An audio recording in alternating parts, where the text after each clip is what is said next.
Hello, everyone, and welcome back to Magic at the Movies, the official podcast of As Yet Untitled, where I talk all things movies, TV shows, and anything that takes our fancy that week. Stop looking tired, Robert. We're doing a very serious thing.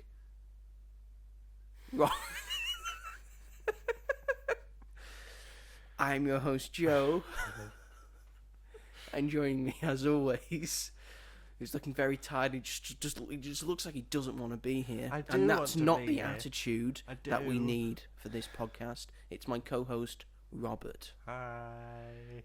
I see. It just feels fake. It just feels very fake. What is up, my guy? Oh God, this is the one I've got today. Is it? Well, I've been trying to drink iced tea. Is it going to your head already? It's lemon iced tea. Does that make a difference? I've already had a peach one today. And it's in a can. Does that make a difference also? Working class, yeah. Keeps in with the working class mindset, yeah. You won't get this anywhere else. Yeah. Although Lipton iced tea apart from Thorogood's, I imagine. Apart from Thorogood's, true. Mm-hmm. Yeah, we used to sell it at the shop that we work at, but now we do not. And that's a shame, because I used to enjoy getting an iced tea. Yeah. I've never been a fan of iced tea. Well, never, I've had it a couple times. It was all right. But it's not something I'm gonna. You're missing out. Have you ever had lemon iced tea? I doubt it'll be any better. Lemon's not really like one of my favourite flavours. You're not one of my favourite flavours. And yet here we are. Joe iced tea. You're stuck with me. But yes, welcome back everybody to Magic at the Movies. Today, we were struggling to find anything to talk about, really. Don't tell them that. So, Robert's going to be talking about a few things that he has seen, and I'm going to be talking about Honey Don't, which is the latest directorial effort from one of the Coen brothers. Yep. It's you have to figure out which one. It's Yorgos Lanthimos. Is he a Coen brother? Yep, he's the third Coen brother. He's the third secret Coen brother. About. Yeah. Is he like the bastard Coen brother? Yes. Like Jon Snow? Because he doesn't have the same name. Yorgos Lanthimos. Yeah, that must be really killing to the Coen brothers right now. Cause at the moment, he's on top. He's high on life right now. I can't wait for Begonia. Is that how you say it? Begonia. It's really good. I really like that he's using Emma Stone as his sort of muse for all of his films. Love that, because I love Emma Stone. Emma Stone's my favourite actress of all time. She's so good. Mm-hmm. We love her. So yes, that's pretty much what the show's going to be. Just us rambling even more than usual about just random things that are just going to come to mind, so we can extend this to at least an hour. And before you say but The Conjuring came out this weekend. One, I have seen some of the Conjuring films, but I didn't want to see this one because it's not good for my anxiety, and it wasn't meant to be very good anyway. And I haven't seen all of the Conjuring films, and I don't think you have seen. Have you seen any of them? I've not seen a single Conjuring. So there you go. So to all those people, there probably wasn't many of you, if at all. But don't put us down, all right? Well, there might not have been people that come here to listen to about the Conjuring, or to you. Maybe it's just me. Probably is. Let's be honest. Don't put yourself down, Robert. I need someone to talk to. The walls. Yes. This has never been a show. We've never been people that have gone. We must see every single movie, so we can talk about it. Critics. We're not yet. Not yet. It's the plan, but we're not yet. We don't get. Critics get paid to go and see every new film. We don't get that. If we were film journalists and we were told to go and see the film, we're going to go see the film. But we don't get paid to see films. We just at the moment we just see the films we want to watch. Exactly. That's how it works. And time and stuff has got to factor in. Yeah, with that takes into account. So we can't watch everything. We are sorry, but get the fuck over it. But you did see it. I did see it for the weekend because I did want to see it. And I have I have more time on my hands, really, especially on Friday. I made sure I had Fridays off. Mm-hmm. Very wise. Mm-hmm. So I just got that Friday window where things come out early. That's clever. On that day, so I'm able to see him. Robert is not as inclined. No. I do usually see stuff when it comes out on a Friday. Depends what it is. Hopefully I'll see The Long Walk. That's next. We haven't got to what we're doing next week. Sorry. Just give us 1 second. Sorry. Anyway, we're going to start off. We've rambled a lot for the start of the show, but now we have to officially start the show. Good 10 minutes? I wouldn't say it's 10. Good 5? I'd give it a good 5, 6. Bohemian Rhapsody length. Yeah, you could have listened to the entirety of the song Bohemian Rhapsody, but instead you've decided to listen to us talk about nothing. Yep. Because we haven't talked about anything. But we are going to talk about things now, officially, because we are going to start the show like we always start every single show with our first regularly recurring segment, which is... What have you been up to this week? Thank you very much, Robert. Thank you for the slap as well. Really added something. I wasn't expecting it. I'm sorry I talked over it. You weren't... Did you see a fly? No. My thighs make a good jiggly smack noise, so...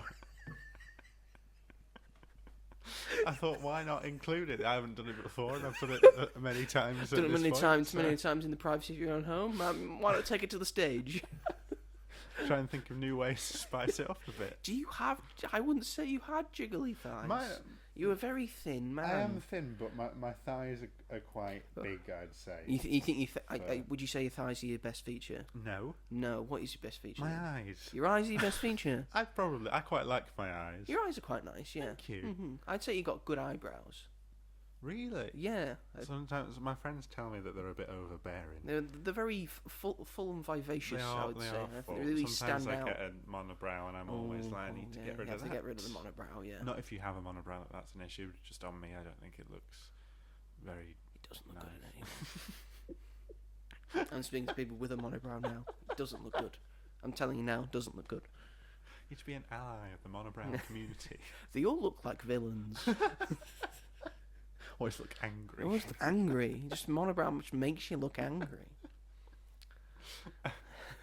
Anyway, this is the segment of the show where we talk about what we've been up to this past week, what we plan to be up to in the weeks ahead, what we've been watching, doing, playing, reading, saying, making, all of that.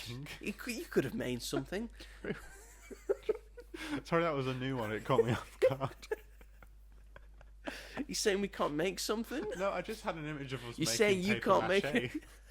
Why paper mache? I don't know. Why paper mache? You could have made something in Minecraft. Or baking. Or Planet Coaster. Planet Coaster. Yeah, any of those. Yeah, you could have made a cake. Could have made a cake. I made a banana cake the other day. Did you? Mm-hmm. I had some it's behind you. Yesterday. It's right behind you. It's in the thing, yeah. Oh my God, Still got some left. You can have some banana cake if you want. Delicious, thank you. Not right now, in the middle of the podcast. Well, that would be... It's not that wet. I don't know how I'd make a dry noise. It's got a sort of moist bottom, but it's not soggy bottom. It's doable. Our scales lost power. As in our scales weren't working when I decided to make the banana cake. So I just had to eye it. Yeah, chuck it in. Just chuck. Yeah, that'll do. I have the ingredients. I used 3 bananas. Oh, I think that's it fine. It tastes nice. It worked. There you go. It worked. Don't need to measure everything. So with that out of the way, yes, someone has made something. Banana cake. Just me. Robert, kick us off. What have you been up to this week? Yeah. Yeah. I have been. That's a pretty cool thing. I have been Robert's watching rapper. and doing quite a lot. Watching a lot of stuff. I finished Interview with the Vampire, which I talked about last week, which seems insane because that feels like ages ago since I watched the last 2 episodes, and they were the most harrowing, devastating last 2 episodes. Oh dear! But it's such a good show, and I can't express this enough. And I know you probably won't watch it until I watch Daredevil, which is fair. Yeah. But Interview with the Vampire is so good, and just from a writing standpoint, it's incredible, and I can't really talk about it without spoiling it because it's a very big show with a lot of big things that happen. But I finished that, and instead of watching Daredevil, I have now started watching Abbott Elementary, which is very different. I'll get to Daredevil, I promise. No, you won't. I promise one day. Well, I need to watch Born Again. You have to get to it by the time Born Again Season 2 comes out next year. And for Spider-Man as well. And for Spider-Man, and for Brand New Day, because of Punisher. And then you Punisher's have to get on this special. shit. I know, but it's... I now understand what Marvel fans felt like coming into this with all these TV shows and stuff. It's not because I'm telling you to watch Secret Invasion. I'm telling you to watch a good show that is good and everyone likes. Yeah, and I've really enjoyed it as well. I'm just bad with commitment, obviously. Hear that, ladies and gents? Bad with commitment. Yeah, not good. But Abbott Elementary is like the best show ever. It's a workplace comedy. For those that don't know, Quinta Brunson writes it and is the main character, and it's just the nicest, loveliest, funniest show. It's just about this underfunded public school, and like each of the teachers are like have their own sort of characteristics. So the main character's like the try hard, go lucky optimist, and she always ends up in like situations. And then you've got like the older Christian teacher who's been doing this for a long time, and she's very wise, but she also has her own mistakes. All the characters are great, by the way. Just gonna put that there. We've got the teacher that's lovely, but she's also like part Italian, so she's got that like hard that feistiness, yeah, which is insane but great. We've got the principal who is not qualified for her job, but she's hilarious. She's like the typical, like, she's an influencer, that's her second job, like, you know exactly the type I'm talking about, but she's great. And then you've got the new teacher who applied for the principal job but didn't get it and is now working there. And then you've got the other young teacher who is like always in everyone's face but is like really nice and like just goes the wrong way about things. But it's just the nicest show. I started watching it last Wednesday and I'm halfway through season 2 because I love it so much. It's a comfort show. It calms me down at the end of the day. It's just so nice, and I love all the characters, and it's just written so well. And what it says about the importance of education and the importance of funding for schools and how difficult and challenging it can be. And it just covers lots of great different topics about school, and it makes me want to become a teacher. And then I realise it's a TV show. Don't. With a lot of nice, lovely children. Not all of them, but having a brother that is a teacher. Yeah. Don't. Does your brother? He seems tired all the time. Primary or high school? He teaches primary school. Right. They say those who can't teach, and they say those who can't teach primary. Nativity quote.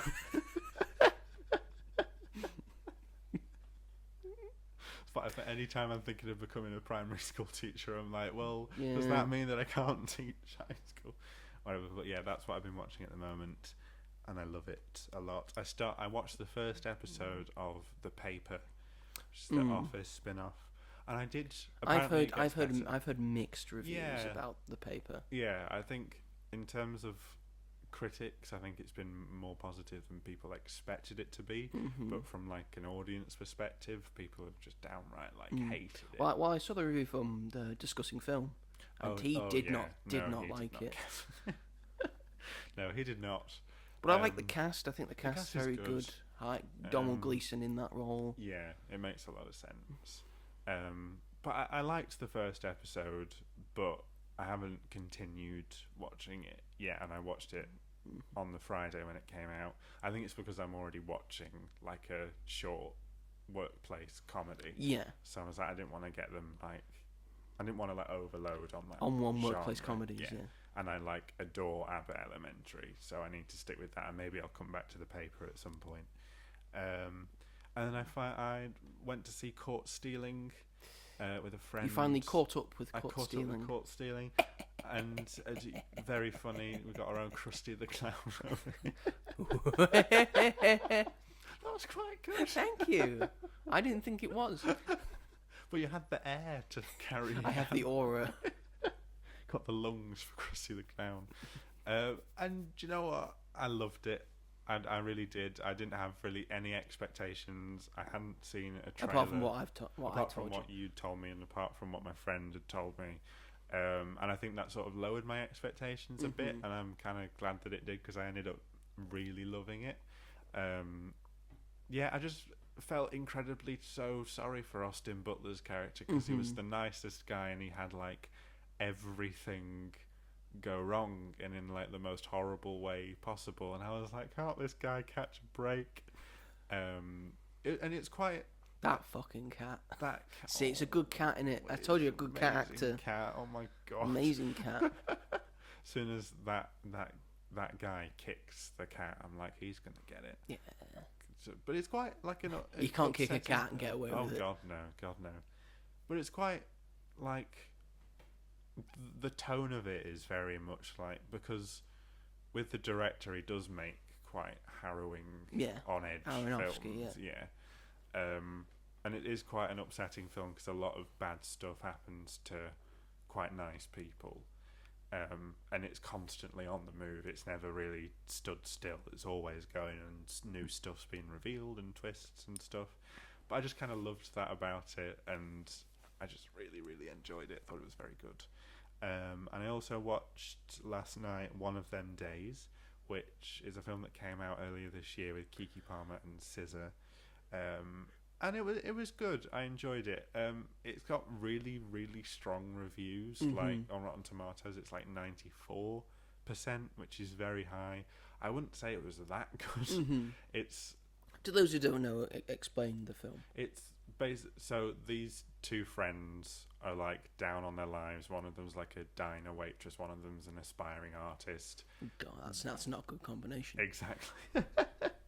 Their rent money gets spent by one of their boyfriends, and the whole film is they need to get the rent money before the end of the day.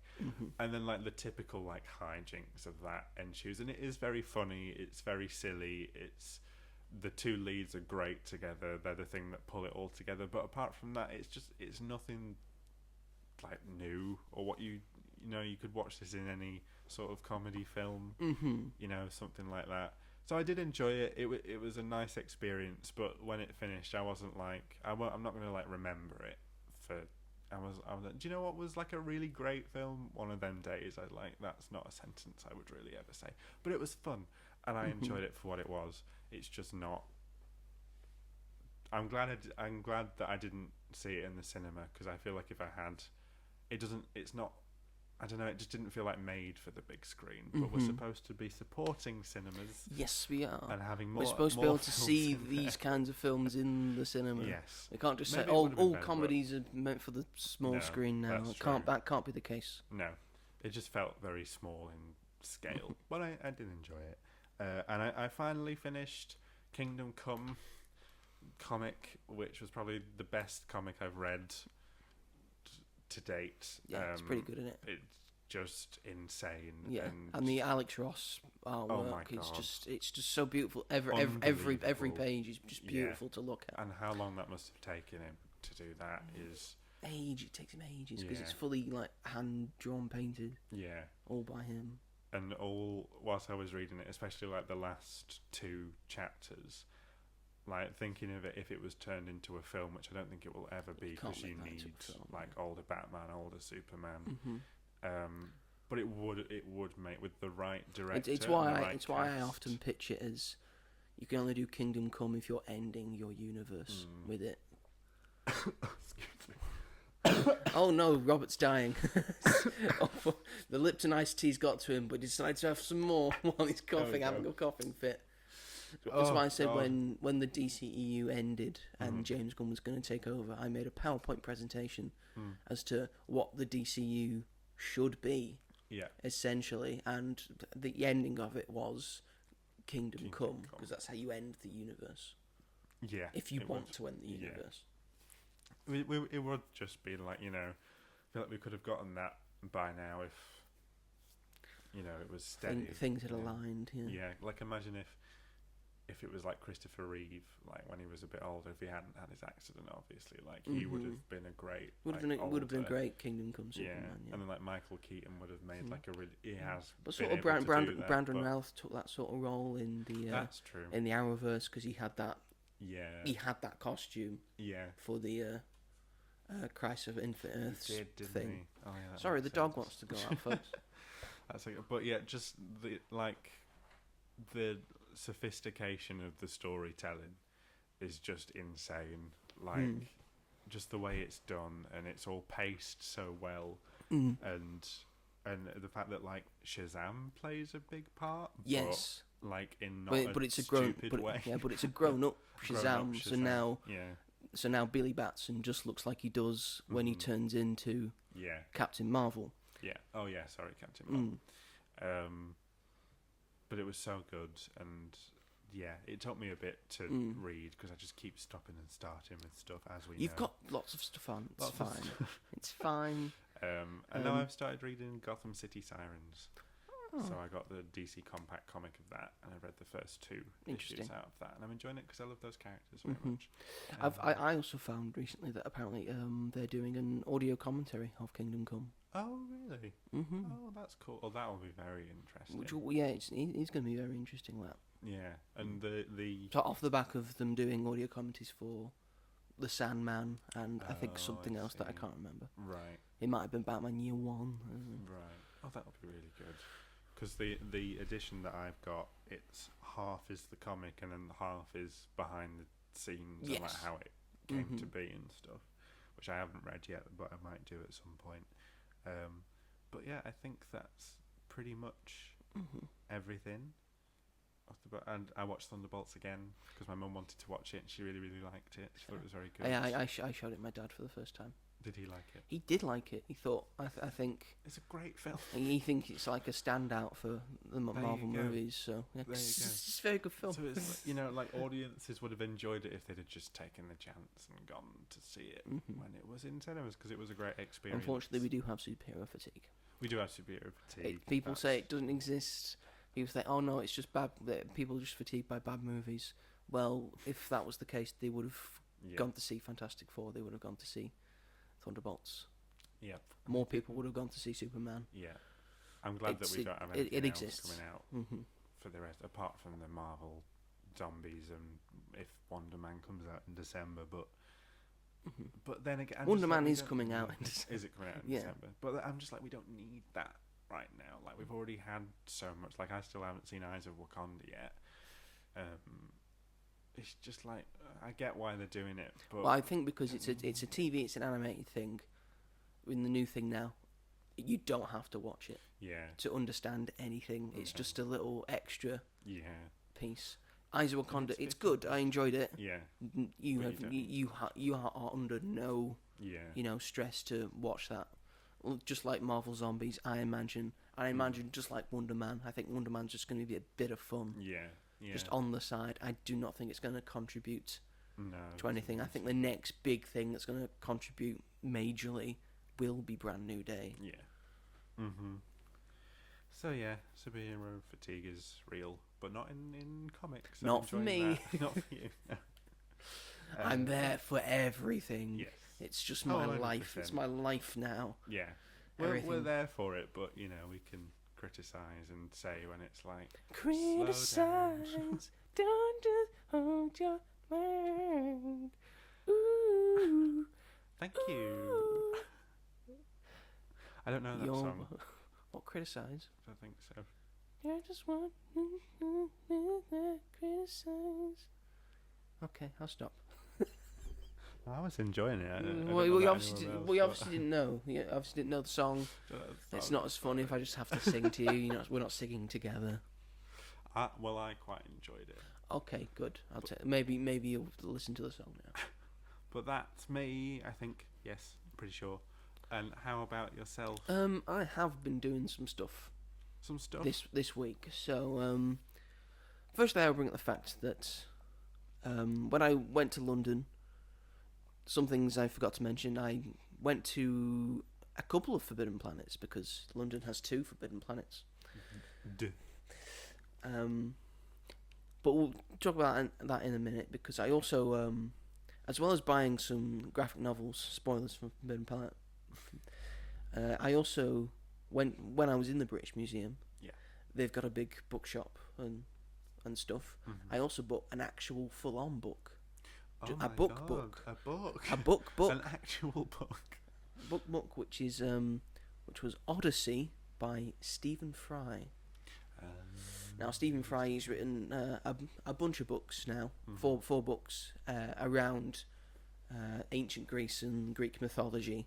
Yeah. He wrote a book called Mythos, which is about the foundation of the gods and all the gods' traits and stuff and stories about the gods. Then he wrote a book called Heroes, which is about iconic figures in Greek myth and ancient Greece and Greek mythology. So, Odysseus, Perseus, Hercules, all that jazz, heroes and demigods, I think. And then I haven't read those two books. I do want to read those two books. But the first Stephen Fry Greek mythology book I read and was given was Troy, which is his interpretation or his telling of the Trojan War, essentially, and everything that happens in the Trojan War.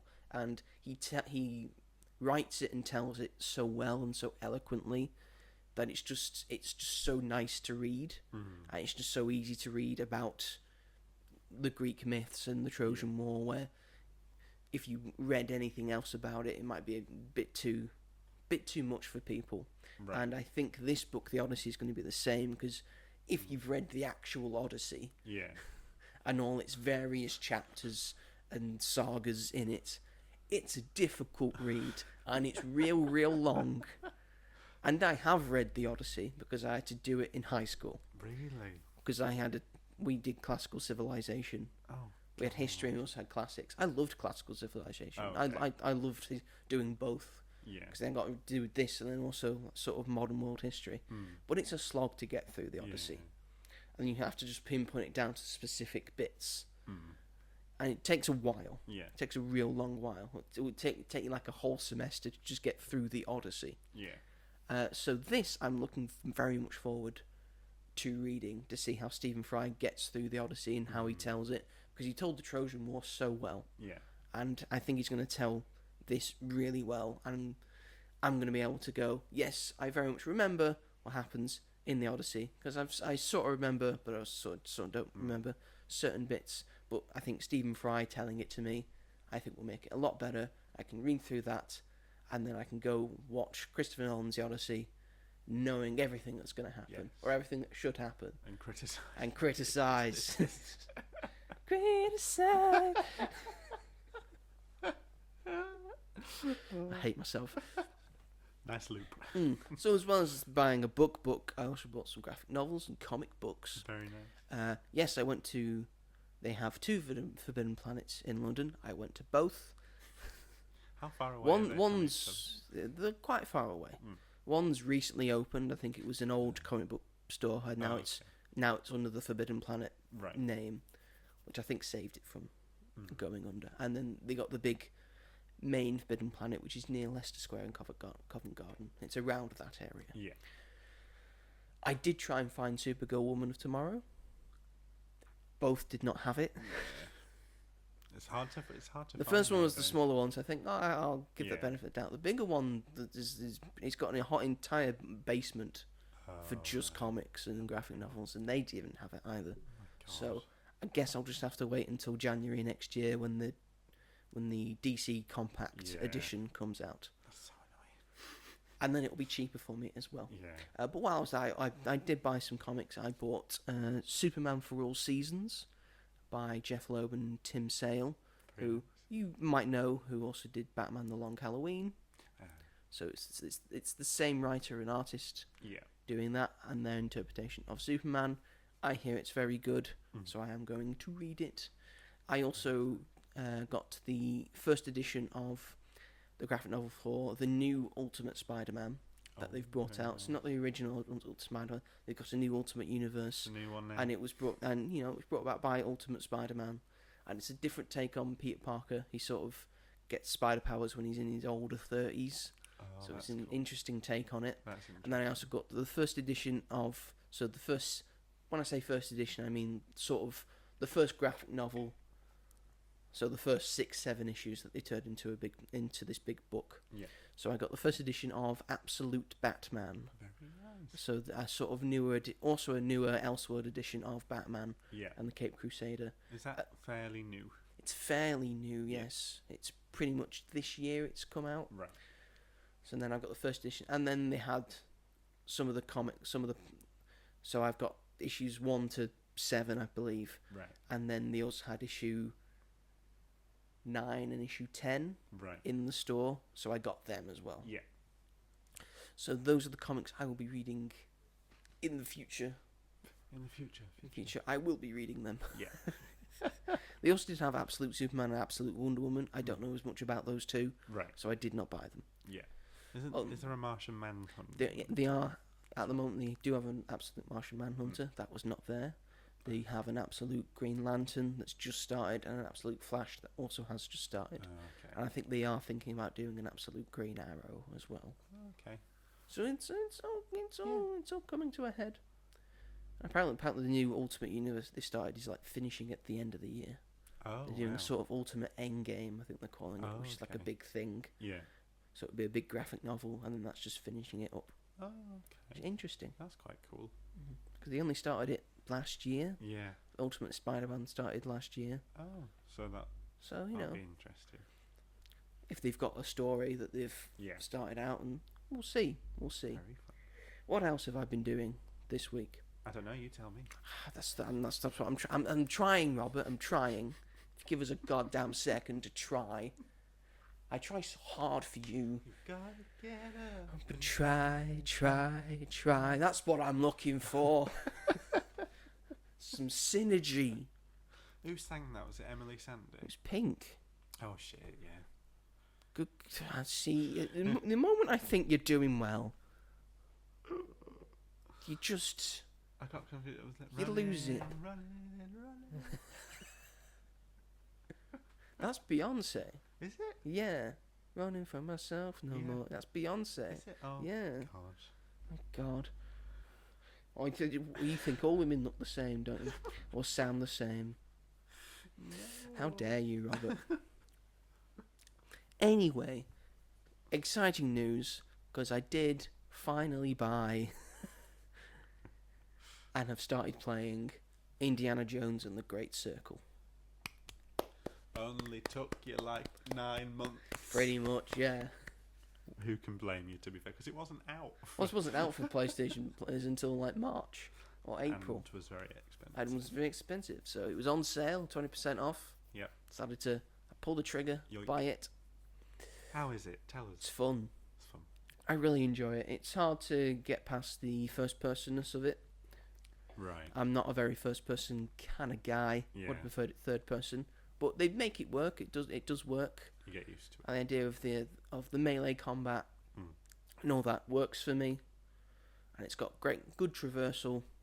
When he's climbing up a thing, it goes third person, and then it goes back to first person. So it does work. Okay. You do get to see Indy in his hat and fedora and all, fedora and his whip and all that. I thought the whip traversal is very good. The puzzles in it are really good. I think it's a very, very, very good puzzle. I'm glad I went for the difficulty. If it's sort of like a moderate difficulty, and then you can also have a sort of difficulty with the puzzles as well. Puzzles have got their own difficulty, so you can have the puzzles be normal, and the game doesn't tell you anything. Oh, right. Or you can have it simplified and the game gives you hints. I went for game, don't tell me any hints at all. I just want to figure this out. Yeah. And it's just so good an accomplishment when you figure out the puzzle when it hasn't told you anything. Yeah. The side character, this is a bit of a down thing that I've got on it. The side character I feel is more annoying than Willy Lumpkin. Oh no. So, I didn't think anyone could be more annoying than Willy. But I think she is. Oh dear. So what's her? Maybe because when I get to a puzzle, she just keeps saying shit. But I know, I'm figuring it out. I'm doing it. Leave me alone. Shut up. Just shut up. You should probably go look over there. Yes. I'm the archaeologist. I know what I'm doing. Let me figure it out. Oh, look, it's doing a thing. Yes, I know, I can see. The camera's pointed us that way. I can see it. Just shut up. So what's her role? Like, how does she she's a sort of investigative journalist that is sort of looking for her sister, while Indy is looking for the great mystery that is the Great Circle and all that, which is taking him to Rome and the Vatican, and now I'm at the point where I'm in Giza, Egypt. So I've seen like Vatican and like Catholic and Christian like architecture and stuff. It's a very pretty game. Yeah, it's a very pretty game. Yeah. And I fought Italian fascists, and I punched some Italian fascists. Brilliant. And now I'm in Giza, Egypt. I get to have all the pyramids and the Sphinx and all that, and it's all very wonderful. And now I just get to punch Nazis. Yeah. We've got a very own GI robot in the studio. And you get disguises as well when you're in the Vatican. You get to disguise yourself as a priest. Brilliant. When you're in Giza, you basically just have the disguise he has in Raiders of the Lost Ark. Yeah. Can you recall? It's basically that. Yeah. Amazing. But yes, it's a very enjoyable game so far. Good. And I'm liking the mechanics and stuff. I'm about 8 to 9 hours in, and it seems like it's going to be a lot longer a game than that, because looking at the trophy list, some of the hidden trophies that are basically the story ones. It seems like I've still got a little bit to go. Right. So, which is nice. Which is nice to know. I also bought the Stanley Parable Deluxe Edition while it was on sale. I know about the Stanley Parable. I'm excited to play it. Is that an extra level story? What, for Indiana Jones? Yeah. No. Oh. It's a different game, the Stanley Parable. Oh, I thought just look it up. Indiana Jones and the Stanley Parable. It's a sort of comedy game. Oh, okay. That like sort of makes you. It has like a narration over the top. Right. That kind of sort of guides you to where you're supposed to go, but you can just ignore that and see what happens. And what the narrator starts saying. It's got a lot of very funny moments in that. I think I'm going to enjoy playing that. Yeah. So there we go. Oh, good. And then in terms of watching things, I have now finally caught up and started watching Peacemaker Season 2. Very nice. Enjoying it so far. Enjoying it a lot. I like where it's going. Yeah, definitely. I'm excited to see where it finishes up. Yeah.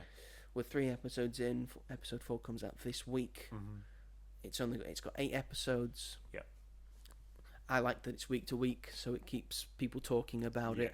I think that's the best way for TV shows. Yeah, I feel that's what it used to be. That's what it used to be, and that's what just happens. It's you get some water cooler conversation. Yeah. From it about talking about the most recent episode, which can happen in the next episode. Yeah. And all that. It works for it.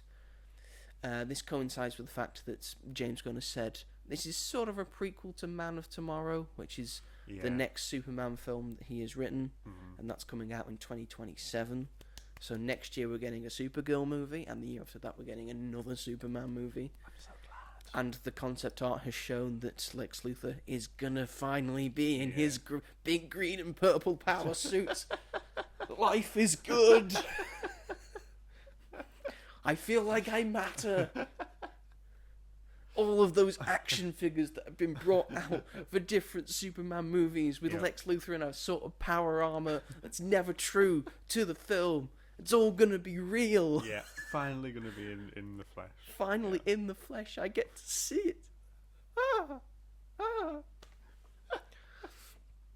We don't know how this works with Supergirl and all that. Yeah. They did change the start with the previously in the DCU. You've probably seen this of instead of the Justice League appearing at the end of Peacemaker Season 1, it's the Justice Gang that appears at the end of Peacemaker Season 1. Best retcon the Justice Gang of Guy Gardner, Green Lantern, Mr. Terrific, Hawkgirl, and then also Superman and Supergirl are there as well. Not Crypto, though. Not Crypto. I don't know where Crypto is. Supergirl's there. Where's Crypto? Probably chasing some of the butterflies or something. Yeah, that's true. That's very true. Yeah, just eating them all, and then that's really gonna be problems. Oh no. Maybe that explains why Crypto is the way he is. But yes, I've been watching Peacemaker, and then I've also started a thing that has been on being shown on the BBC, and I think they're showing it day to day. Right. It's got 8 episodes, I think, but all episodes are available on iPlayer now, and it's called King and Conqueror. Oh, I think I might have seen something. You probably like have seen that. a thing for it. It is essentially about the events that led up to 1066 and the Battle of Hastings, and essentially how Harold Godwinson got to where he was, and then how William of Normandy, William the Conqueror, got to where he was, and then how they converged into this big battle that they had at the end, and how England became England and all that. And it's nice seeing like the sort of history of before 1066, where most people think the history of England started, which in a way that's because William was the first official English king, where he ruled all of England. In a sense, although he sort of wasn't and sort of didn't and all that, and just sort of stuff that happened before that, seeing stuff like that happen. Very interesting. It's got some down moments, and I think some. It's not perfect, but I enjoy watching it so far. I'm 3 episodes in. Very nice. I think it's going to be very, very interesting, and it's very interesting to see how they get to the final episode, which I'm assuming is going to be the Battle of Hastings. No, that'll be teased in for season 2. Although they haven't mentioned anything about the Vikings that appeared in it, and Harold Hardrada, who was the Viking thing that came. Maybe they get into that. Maybe we'll see. Who knows? Maybe it's a bit early. I don't know. He was just exiled. Harold. Well, his dad was, because his dad Godwin. He's Harold Godwin's son, because that's how surnames used to work. Because he was the Earl of Wessex, and he's just been exiled, and now the Crown's owning Wessex, and now Harold's gone back to make deals with people, and because Godwin gave his word that he would never come back as the Earl of Wessex, but they didn't say anything about Harold coming back as the Earl of Wessex. So now the end of the episode just watched, Godwin has made Harold the Earl of Wessex. So now he's made deals with the people from Mercia and the people from Northumbria. I think they're going to align against the king, which is King Edward. I think. I don't think it's Edward the Confessor. I think it's just a different Edward. Who is basically just being controlled by his mum, who is Lady Emma, who was the wife of, I think, maybe Ethelred the Unready, or maybe Alfred the Great. One of the major ones.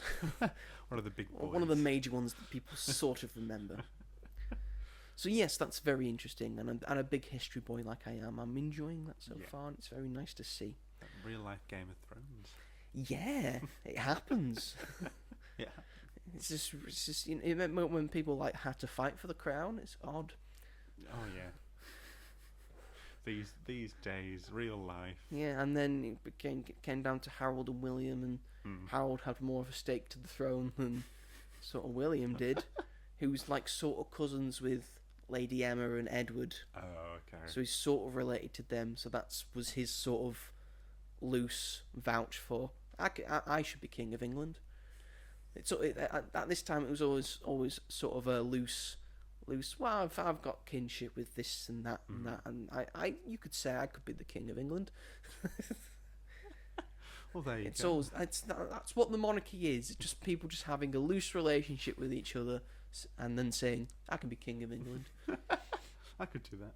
It happened when the Tudors came. Well, actually, the Tudors, no relation to the kingdom at all. They just took the crown. I'll have that. That's fine by us because because they were the Red Rose of Lancashire. We're from Lancashire, so we're like, Tudors.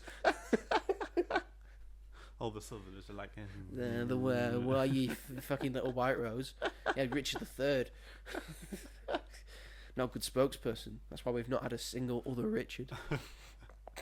That's why we've only had one King John, because that's how shit John did.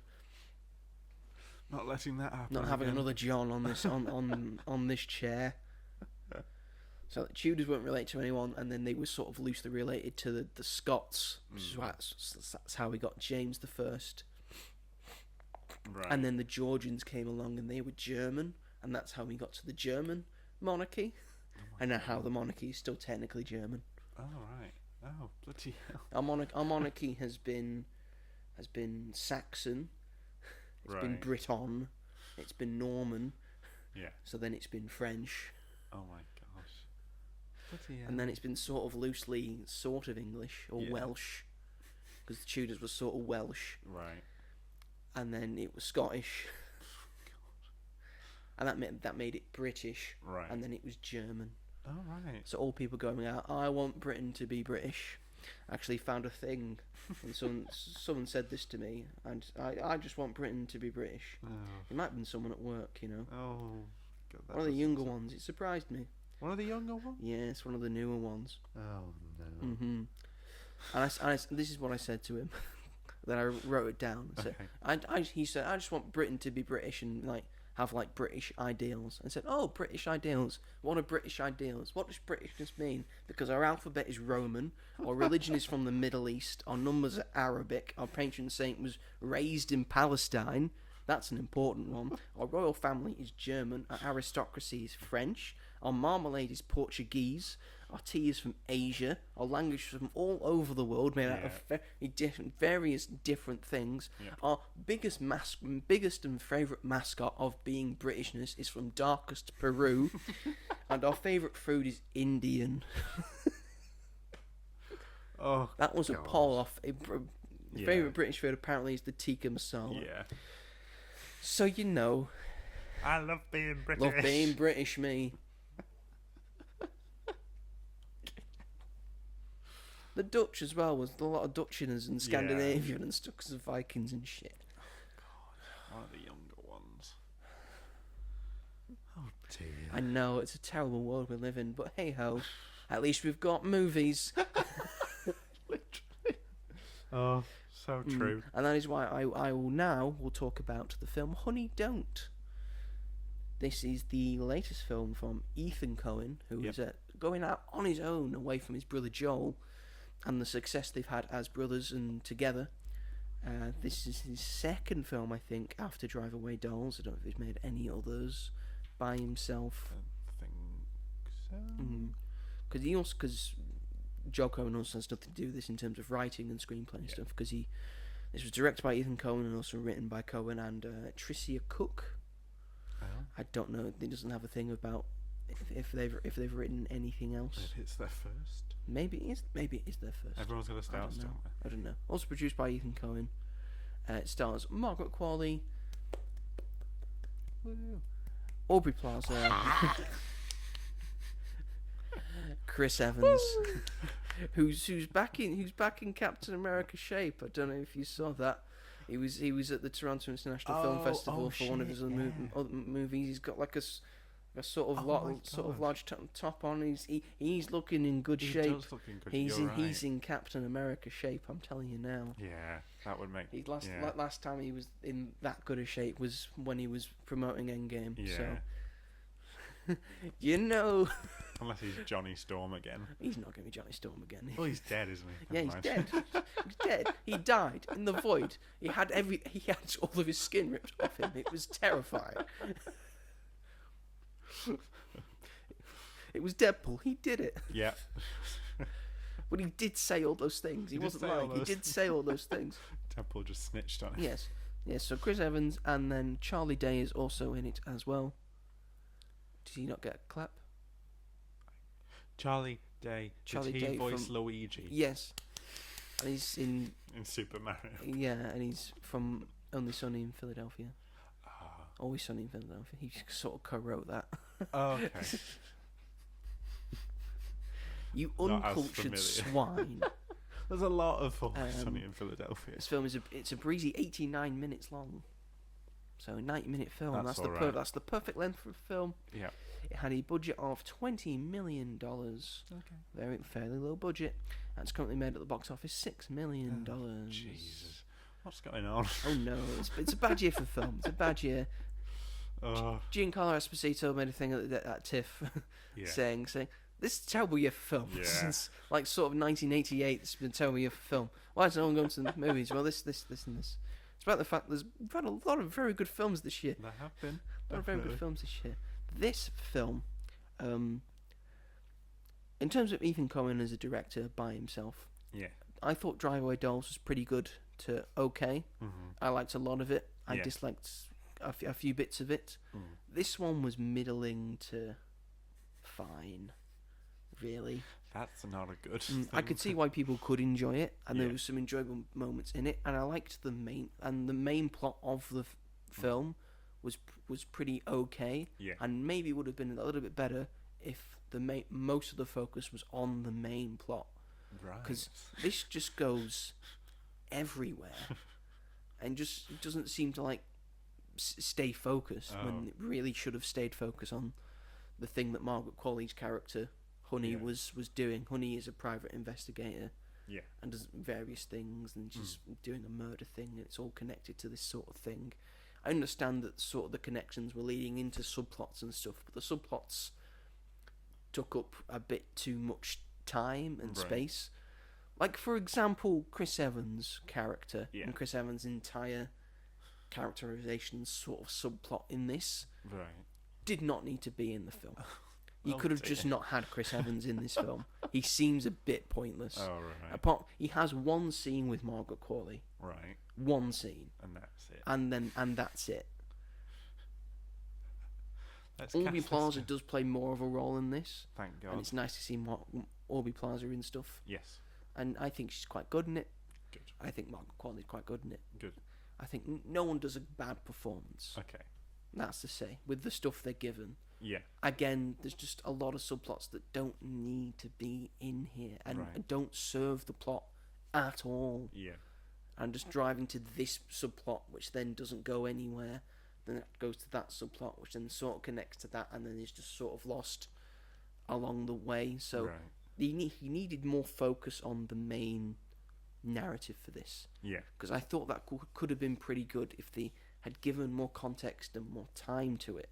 But it just seems like they've just got actors doing things in this. Right. And it seems a waste of Chris Evans. Yeah. It seems a waste of Charlie Day. It seems a waste of Margaret Qualley and Aubrey Plaza. Yeah.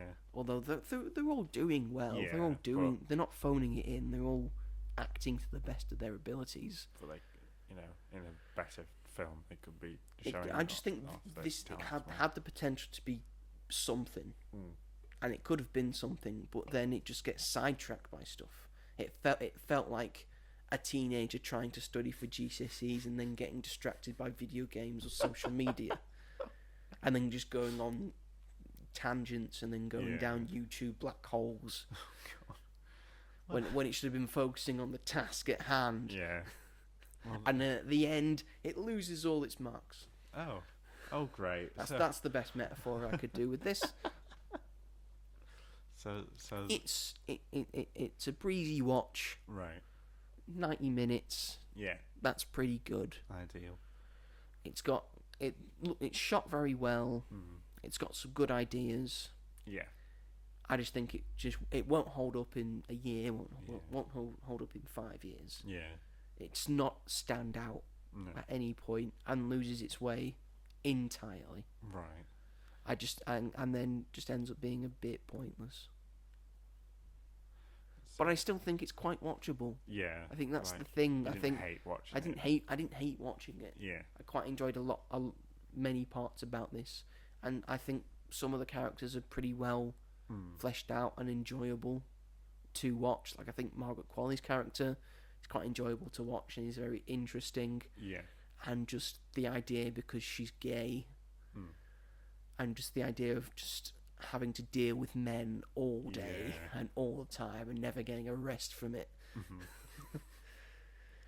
And it just makes her feel, I just don't like, you just feel like she just doesn't like men. Yeah. Which is fair. Well, of course. We're pieces of shit. We are, 100%. Totally fair enough. It's fair. Yeah, I understand. So yeah, some of the characters are pretty good. Yeah. And I think it's worth watching. Okay. I gave it about a 6 out of 10. Okay. In my review. I have a lot of problems with it. Yeah. But I'm not against anyone liking this film, because I could see people liking this film. Right. Okay.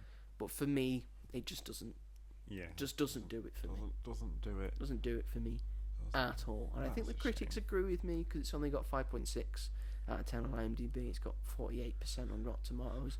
And it's currently on 2.4 out of 5 on Letterboxd. That's low for Letterboxd. I still haven't Letterboxd reviewed it, so I need to do that. Come on, Joseph. I get busy, you know.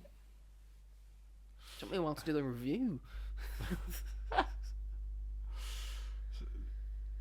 It's a shame. It is a shame. It looked good. It sounded good. Mm-hmm.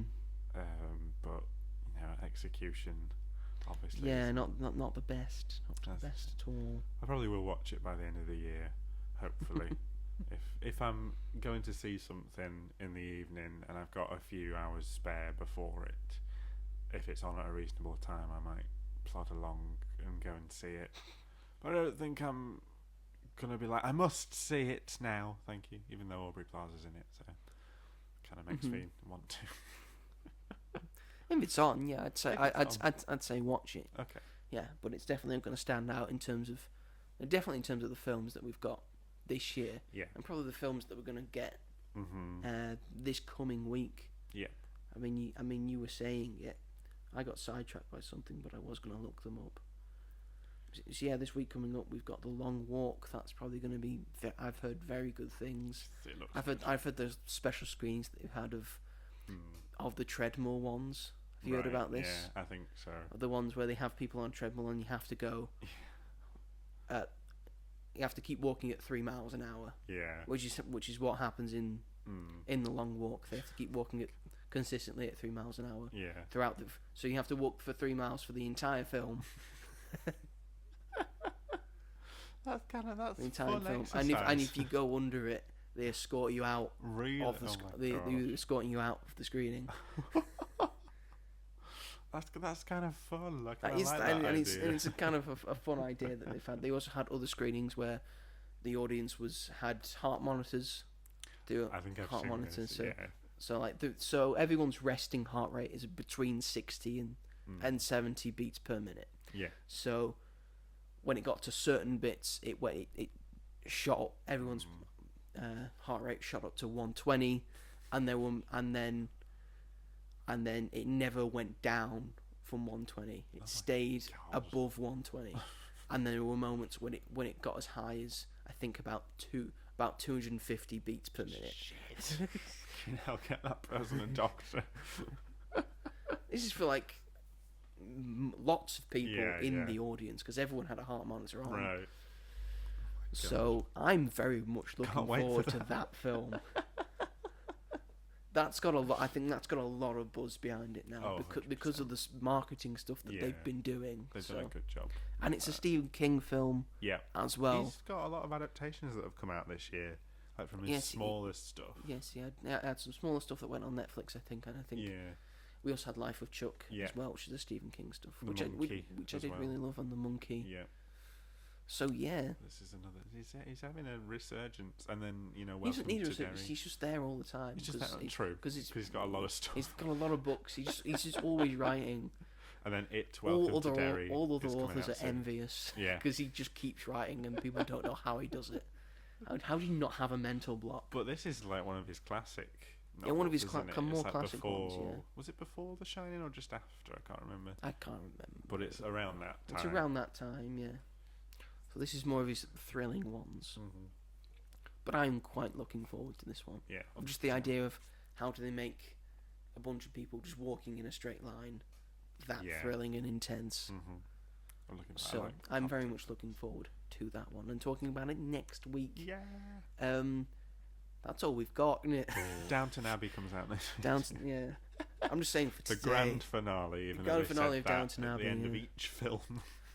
They were like, this is the last one. Why, is Hugh Bonneville kissed Downton Abbey every time at the end of the film? Probably has. Oh, I didn't talk about Wednesday season 2. You go ahead and do that then. Part 2, I enjoyed part 1 a lot, but part 2 was even better. There was a lot Wednesday of season 2. Wednesday season 2. Thing. So part 1 came out a month ago. Part 2 came out last Wednesday. It's almost as if it's planned. What? Last 4 episodes, and this was where all the big stuff happened. Yes. There's an episode where Wednesday and Enid switch bodies like a Freaky Friday situation, and it's great to see Jenna Ortega. Is it a better version of Freakier Friday than Freakier Friday? I mean, yeah, because I gave that episode 4.5 stars, and I gave Freaky Friday 4 stars, so I guess so. Yeah.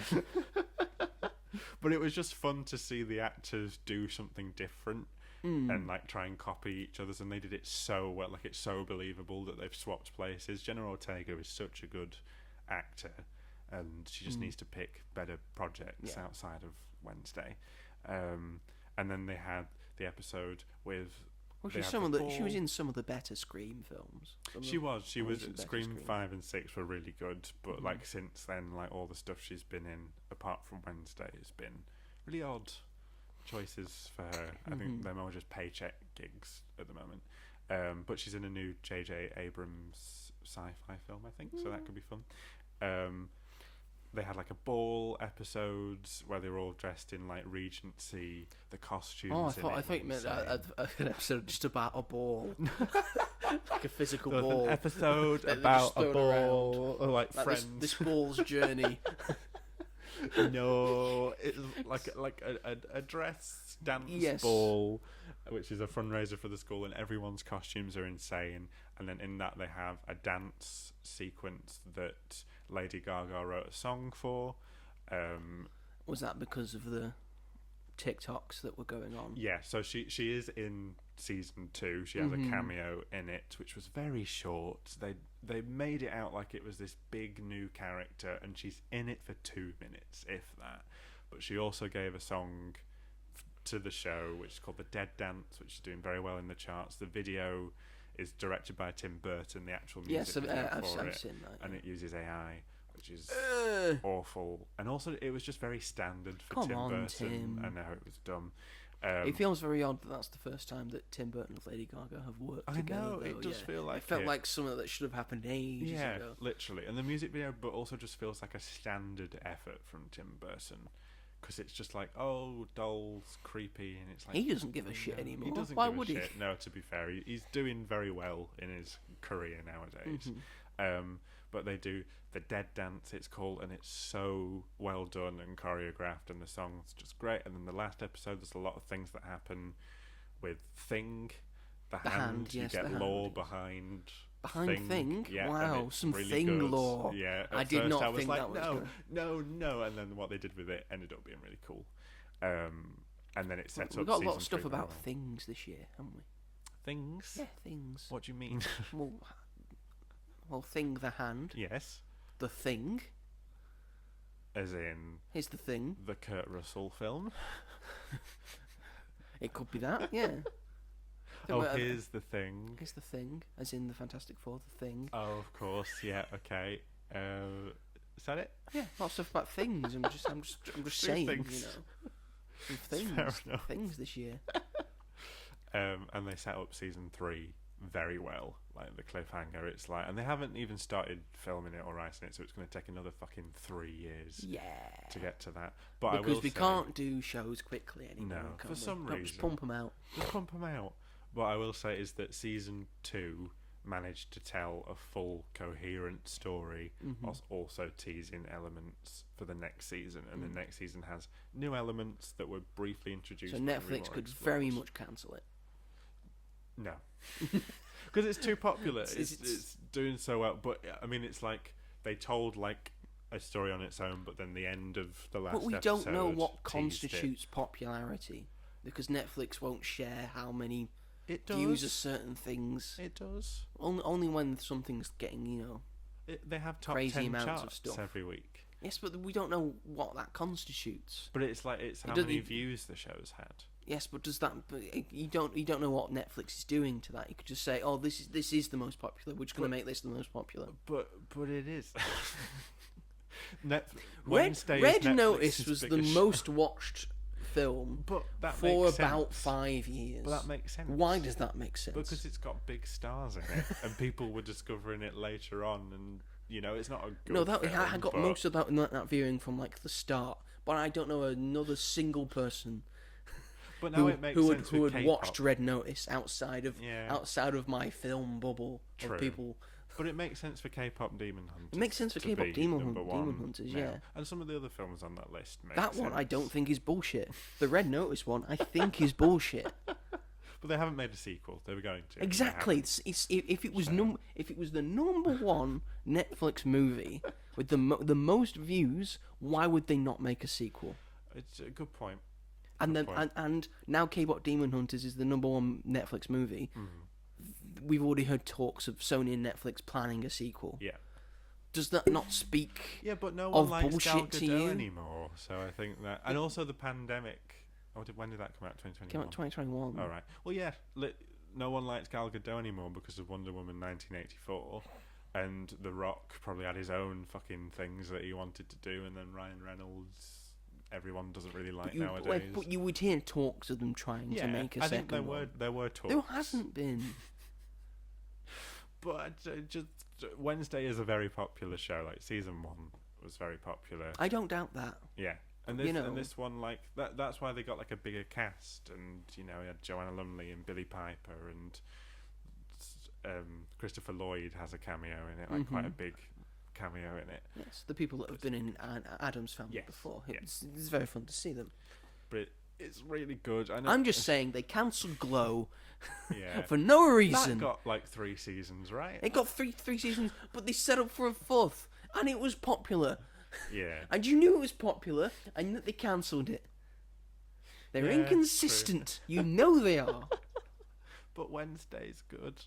I mean, it's not what you call like a cinematic masterpiece, but you're not watching it for that. It's designed to that. Yeah. Tim Burton's never been about making a cinematic masterpiece. He wants to make things that are different and wacky and cool.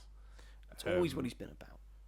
But for the people that like, there is a lot of like lines where it's like, oh, what's this? And then they'll go like, what's this? What's this? This There's magic in the air. Sorry, we're on Tim Burton. Oh, but like the dialogue can sometimes be like very overbearing and a lot of exposition.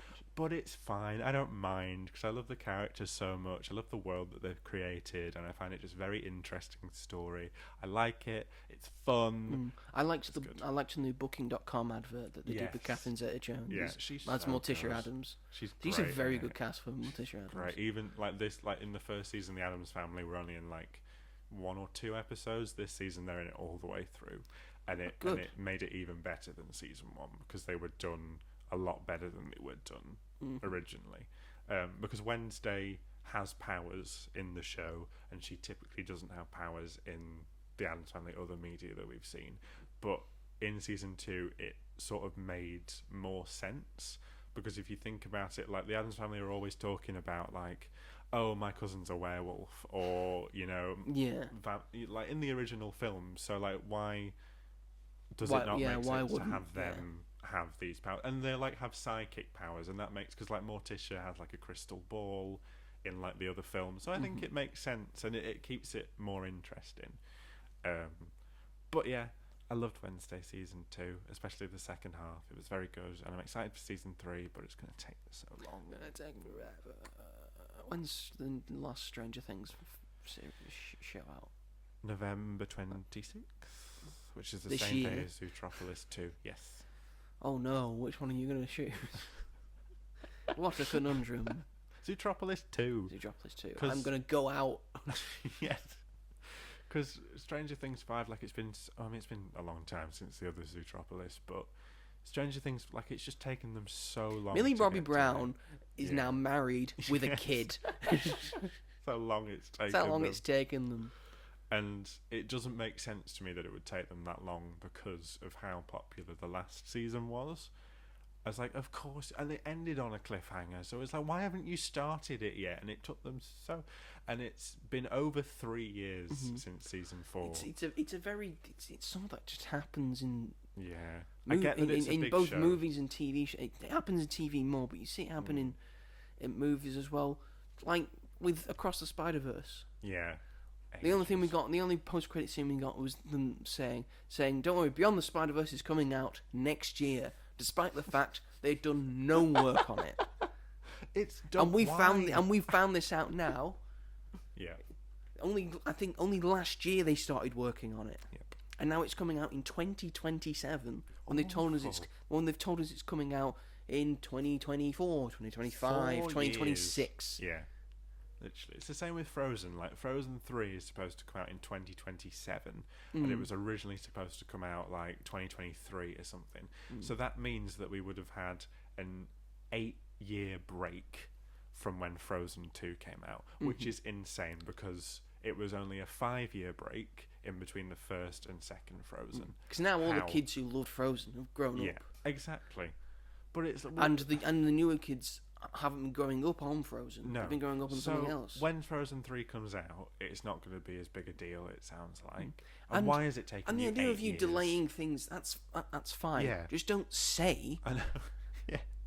Just don't say it's coming out on this day. Yeah. Just don't announce anything No. until it's pretty much like 80% done. Yeah. And you can fully confirm that it's coming out on this day. Literally. It will be done by this day. Yeah.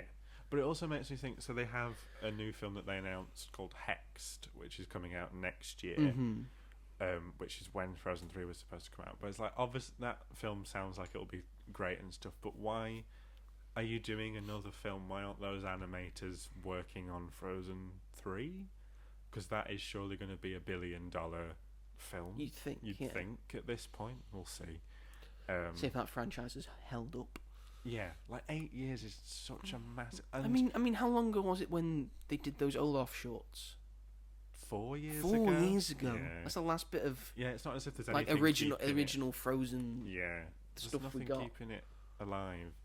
And it's just... It was the same as when Dial of Destiny came out for Indiana Jones. Yeah. If you had kept that franchise alive, if you'd done comic books, if you'd done stuff for TV, if you'd done maybe an animated show, if you'd done some games before bringing out Dial of Destiny, if you'd put the Indiana Jones movies on Disney Plus a year or a year and a half before you did Dial of Destiny, instead of just putting all the films out a month before the film came out, maybe more people would have gone to see it. Yeah, because that film flopped.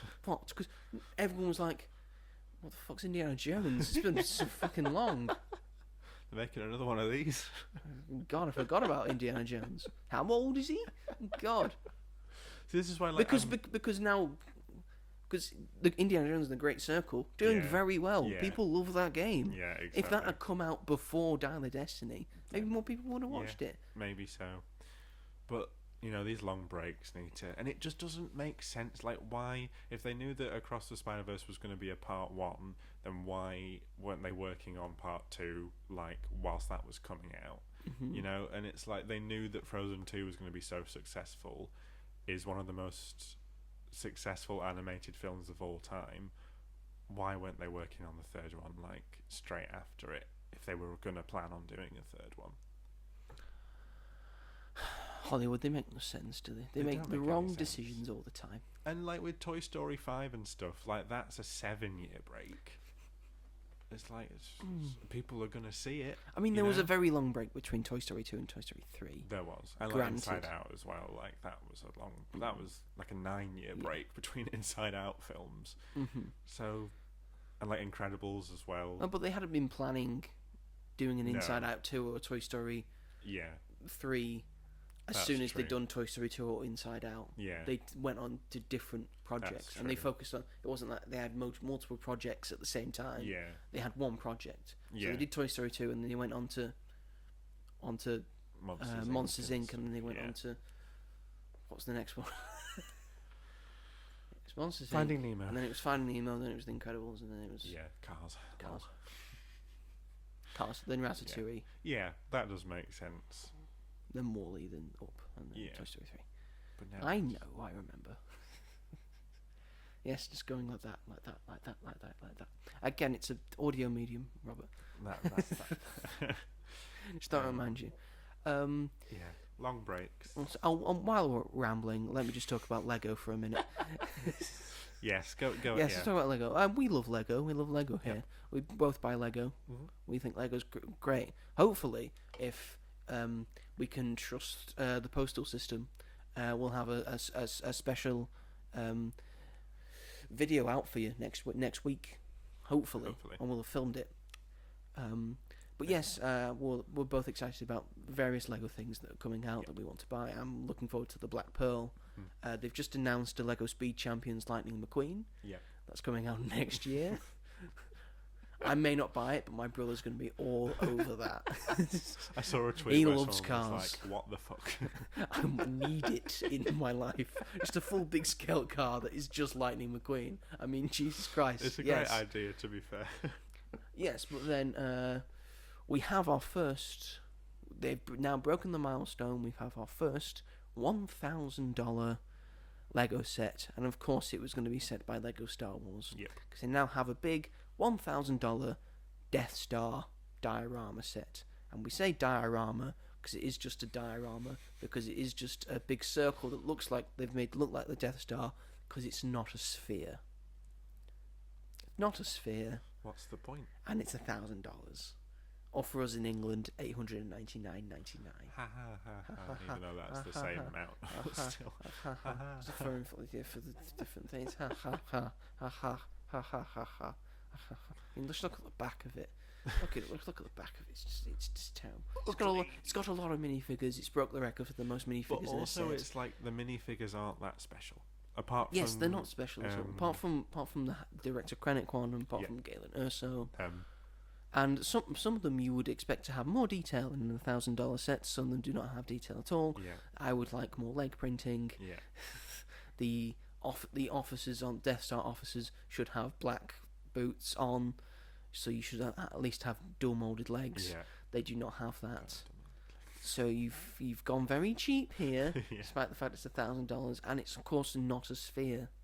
It doesn't make sense. Mm-hmm. Why they sat in this room and they were like, right, we're going to do another. I think it Death will look. Star. It's a very good display. It's huge. It's massive. It's got a lot of very good dioramas on it, and it's got a.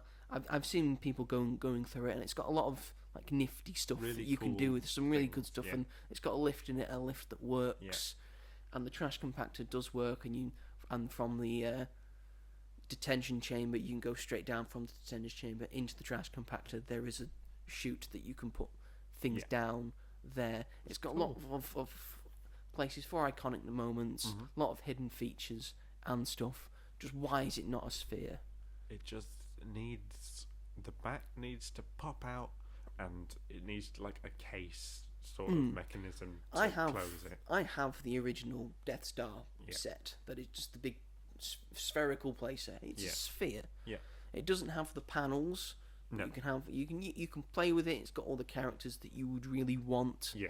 I've got the original from 2008. They redid it in 2016 and all that. Added a few more bits and pieces.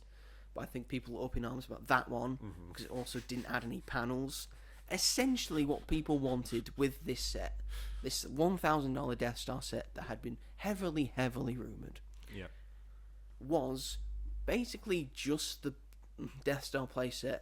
Just enlarge it a little bit, and then just put panels on it. Literally. And removable panels, so you can just still get inside to play with all the different iconic places in the Death Star. Yeah. That is all people wanted. Yep. And you've decided to do this instead. Why? Who knows? And it's not even that they've like designed the back of it either. You haven't designed the back of it. The back looks like shit. It would make sense if this was like one of those sets that you could hang on a wall.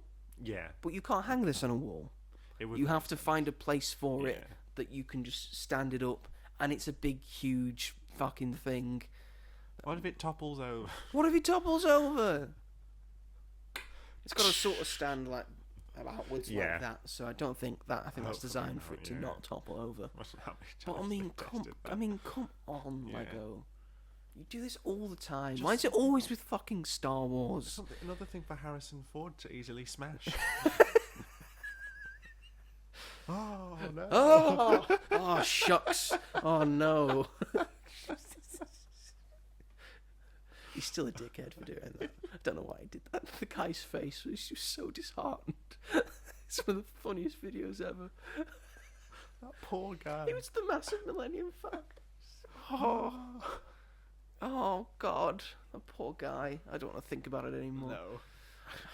I think we've ranted for long enough. Is that the show? That's the show.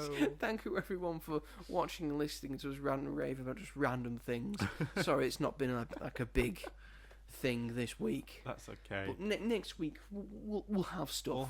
We'll have stuff to talk about. Yep. So thank you everyone for watching and listening to this. If you all have been watching this on the YouTubes, let me get the word out.